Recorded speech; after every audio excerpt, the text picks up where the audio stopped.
आमच्या अधिकार क्षेत्राने आम्ही तुम्हाला लाईट देऊन म्हणून आता कुठे देऊन आम्हाला काय आमच्या अधिकार क्षेत्र आहे का तो? त्या सगळ्या गोष्टी कशा आहेत समज. आता तुमची किती शेती आहे? या इकडे 5 एकर. किती धान लावले? 5 एकर. माझा 5 एकराचाच आहे. 10 एकर शेती आहे ना, 2 एकर 3 एकर लावून राहिले. कशाला कमी केला? या वर्षी कमी केला मागच्या वर्षीपेक्षा. अरे 3 HP ची जो ज्यानं परमिशन दिली 3 HP ची, तो एखादा 5 HP लावत असेल तर आपलंच पीक असेल ना कोणतरी. हो, MSCB वाला नाही किंवा कोणी नाही.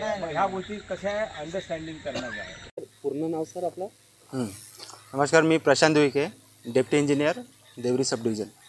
आता जो लोड शेडिंगचा जो प्रॉब्लेम चालू होता त्याला आपण लोड मॅनेजमेंट करून आता जो पुरवठ्याचा 10 ते 12चा होता टाईम, त्याला आपण एक लोड मॅनेजमेंट करून त्याचा टाईम आपण 8 ते 9 असं करणार. आणि जो 8 ते जो 10 म्हणतो आपण त्याला, आणि एक 10 ते 12चा टाईम, ह्या 2 टाईममध्ये त्याला आपण चक्राकार पद्धतीने रोटेट करणार. म्हणजे कधी 8 ते 10 राहणार आणि 10 ते 12 ह्या टायमिंगमध्ये राहणार.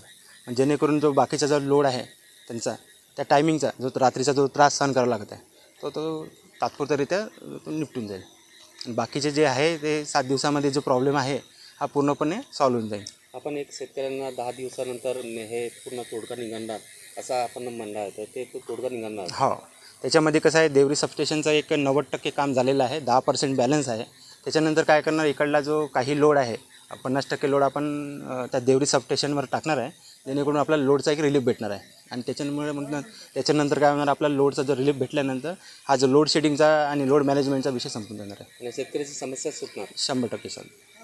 आज आम्ही 17 मार्चपासून महावितरण कंपनीच्या वीज पुरवठ्या बाबतीत वारंवार भेटी घेतल्याच्या नंतर काही प्रश्न मार्गी न लागल्यामुळे आम्ही नाईलाजास्तव 21 तारखेला त्यांना एक प्रतिवेदन दिला आणि त्याच्यात मागणी केला की आमची शेतकऱ्यांची आणि गावकऱ्यांसाठी जो वीज पुरवठा आहे नेहमी सतत 24 तास आम्हाला पुरवठा करा. परंतु तेव्हाही न करता, कोणती कारवाई न करता, रात्रीची सुद्धा त्यांनी लोडशेडिंग म्हणा किंवा त्यांच्या मेंटेनन्स म्हणा त्यांनी त्या पद्धतीनं चालू केला. त्यामुळे ग्रामीण भागातील आणि आपला क्षेत्र हा आदिवासी बहुगल नक्षल प्रभावित असल्यामुळे शासन स्तरावर याची नोंदसुद्धा आहे. तरी पण सुद्धा या ठिकाणी शासन आणि प्रशासनही कुंभकर्णाच्या झोपेत आहेत आणि शेतकऱ्यांना फाशेवर लटकवण्याचा कार्य करत आहेत. आज आपण किती शेतकरी इथे आले? या ठिकाणी मी लगभग 500 शेतकरी आणि गावकरी या ठिकाणी जमा झालो होतो.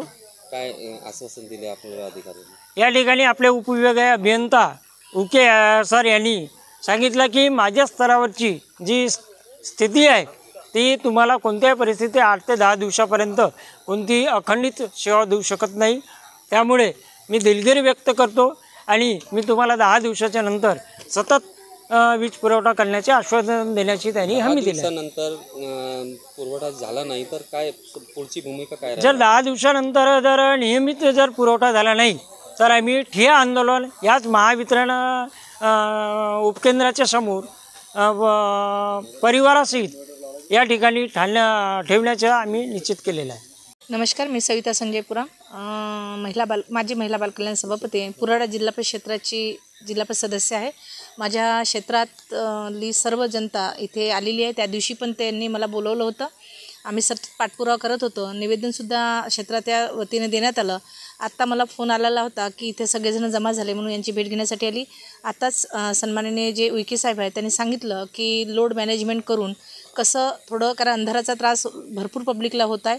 गरमीचे दिवस आहे, या कालावधीमध्ये सायंकाळचं लोडशेडिंग नकोच पाहिजे आहे, परंतु त्यांच्या पण काही समस्या असतात त्यामुळे त्यांनी केलेलं आहे. परंतु नक्कीच त्यांनी जे सांगितलं तर त्यानुसार आम्ही पाठपुरावा करत आहे. समजा जर उद्या परवापासून जर आम्हाला तसं काही दिसलं नाही तर पुन्हा आम्ही अशाच पद्धतीने यांना भेटायला येऊ.